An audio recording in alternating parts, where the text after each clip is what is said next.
top load washing machine, hindi nakakatuyo ng damit. Ang dahilan, yung hélice lang sa gitna ang umiikot, kung tawagin ay pulsator.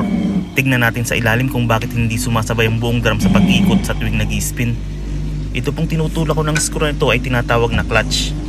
Dapat po kasi hinahatak yan ng drain motor para sumabay ang buong drum sa pag-ikot. Kung napapansin nyo, may parang cable na panghatak talaga. Ibig sabihin, hindi niya na nahahatak ang clutch motor ng washing machine.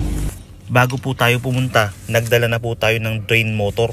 Dahil po based doon sa kwento ng nagpapagawa, naisip ko po na ito yung sira, kaya nagdala na po ako ng kapalit.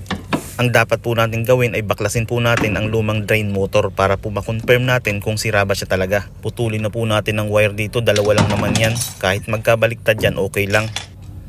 Bali ito po yung dala ko, kapareho niya, kasukat niya pati yung bracket. Kaya madami po akong tanong bago po ako pumunta sa paggagawaan ko. Dahil nga po home service, kailangan po may dala po akong parts na kailangang palitan para po hindi tayo magpabalik-balik. At saka po laging bago pong parts ang ipinapalit natin para po iwas tayo sa back job. Para din po sulit ang binayad ng client, matagal niya pang gagamitin ulit. Bali yun, pagkakabit po natin ay tinesting na natin, yun nga ang naging sira. Ito yung pinagpalitan niya. Pero hindi po laging siya ang sira pag hindi umiikot ang drum. Minsan stuck ang gearbox, minsan naman malugang belt, basta maraming pwedeng pagkuhanan ng sira niya.